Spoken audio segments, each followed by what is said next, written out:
When George Washington stood on the balcony of Federal Hall in New York City on April 30th, 1789, he was not just taking an oath of office. He was inaugurating a nation. The moment was heavy with uncertainty. The United States was less a unified country and more a fragile coalition of 13 former colonies, precariously held together by a newly ratified constitution that was itself a product of intense debate and compromise. The preceding years under the Articles of Confederation had been marked by economic turmoil, social unrest like Shays' Rebellion, and a paralyzing lack of centralized authority. The nation was bankrupt, its currency worthless, and its very survival questioned by the great powers of Europe. Into this void stepped Washington, a figure whose revolutionary leadership had already made him a living legend, yet who accepted the presidency with genuine reluctance and a profound sense of the immense responsibility placed upon him.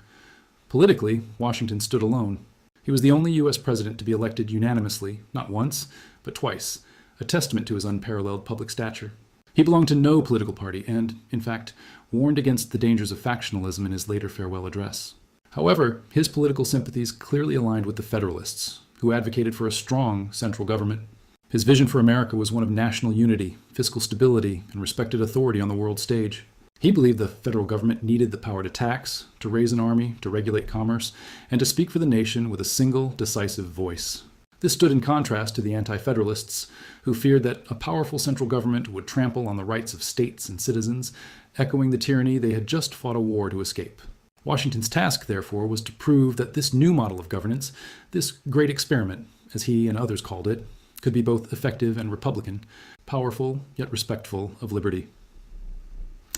The socio-economic landscape Washington inherited was dire. The war had ravaged the economy, leaving the states and the national government under a mountain of debt owed to foreign nations and its own citizens. Commerce between states was chaotic, hindered by competing tariffs and currencies. Farmers in the West felt neglected and overtaxed, while merchants in the East struggled with a lack of stable markets and British trade restrictions. Washington's administration, particularly through the ambitious and controversial financial plans of Treasury Secretary Alexander Hamilton,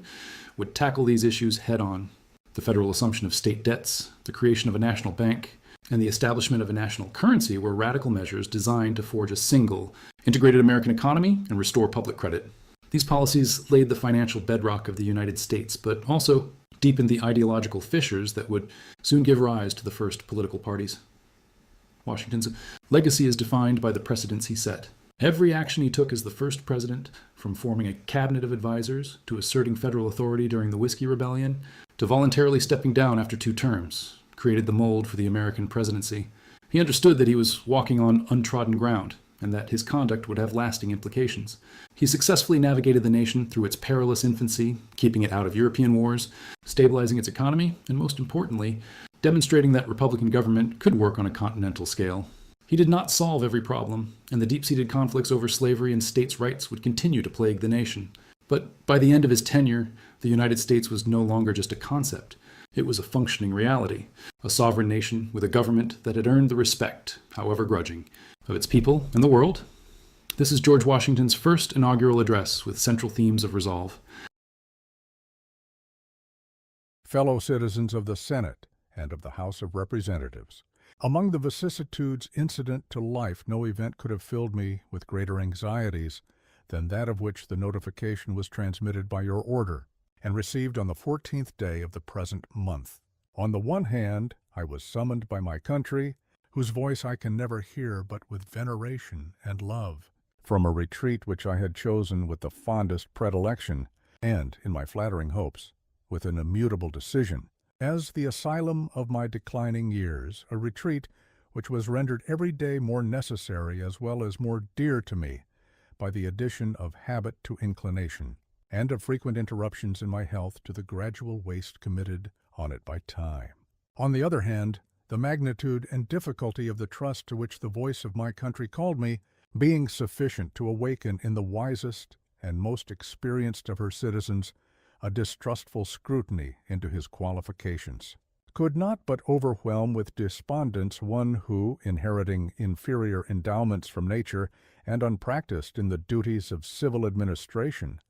ought to be peculiarly conscious of his own deficiencies. In this conflict of emotions, all I dare aver is, that it has been my faithful study to collect my duty from a just appreciation of every circumstance by which it might be effected. All I dare hope is that if, in executing this task, I have been too much swayed by a grateful remembrance of former instances, or by an affectionate sensibility to this transcendent proof of the confidence of my fellow citizens, and have thence too little consulted my incapacity as well as disinclination for the weighty and untried cares before me. My error will be palliated by the motives which mislead me, and its consequences be judged by my country with some share of the partiality in which they originated, such being the impressions under which I have. In obedience to the public summons repaired to the present station, it would be peculiarly improper to omit in this first official act my fervent supplications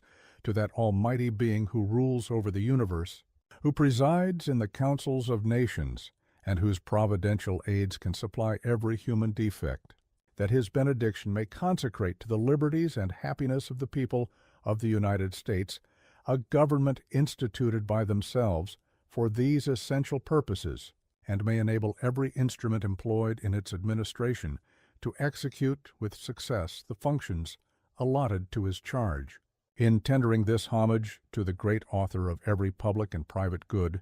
I assure myself that it expresses your sentiments not less than my own, nor those of my fellow citizens at large less than either. No people can be bound to acknowledge and adore the invisible hand which conducts the affairs of men more than those of the United States. Every step by which they have advanced to the character of an independent nation seems to have been distinguished by some token of providential agency, and in the important revolution just accomplished, in the system of their united government, the tranquil deliberations and voluntary consent of so many distinct communities from which the event has resulted cannot be compared with the means by which most governments have been established without some return of pious gratitude, along with an humble anticipation of the future blessings which the past seemed to presage. These reflections, arising out of the present crisis, have forced themselves too strongly on my mind to be suppressed. You will join with me, I trust, in thinking that there are none under the influence of which the proceedings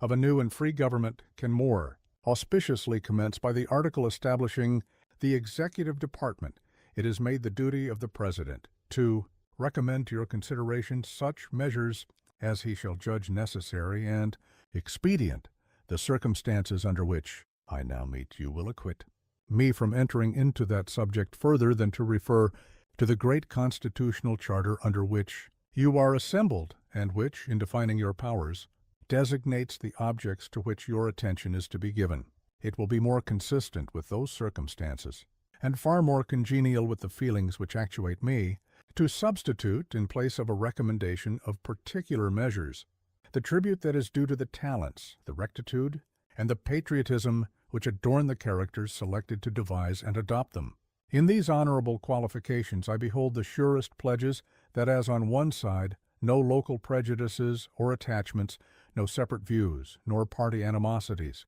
will misdirect the comprehensive and equal eye which ought to watch over this great assemblage of communities and interests, so, on another, that the foundation of our national policy will be laid in the pure and immutable principles of private morality, and the preeminence of free government be exemplified by all the attributes which can win the affections of its citizens and command the respect of the world. I dwell on this prospect with every satisfaction which an ardent love for my country can inspire, since there is no truth more thoroughly established than that there exists in the economy and course of nature an indissoluble union between virtue and happiness, between duty and advantage, between the genuine maxims of an honest and magnanimous policy and the solid rewards of public prosperity and felicity, since we ought to be no less persuaded that the propitious smiles of heaven can never be expected on a nation that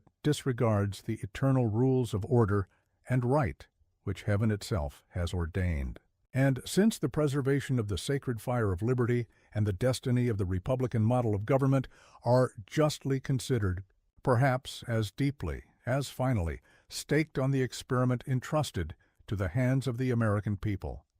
besides the ordinary objects submitted to your care, it will remain with your judgment to decide how far in a exercise of the occasional power delegated by the Fifth article of the Constitution is rendered expedient at the present juncture by the nature of objections which have been urged against the system, or by the degree of inquietude which has given birth to them. Instead of undertaking particular recommendations on this subject, in which I could be guided by no lights derived from official opportunities, I shall again give way to my entire confidence in your discernment and pursuit of the public good. For I assure myself that, whilst you carefully avoid every alteration which might endanger the benefits of an united and effective government, or which ought to await the future lessons of experience, a reverence for the characteristic rights of freemen, and a regard for the public harmony will sufficiently influence your deliberations on the question how far the former can be more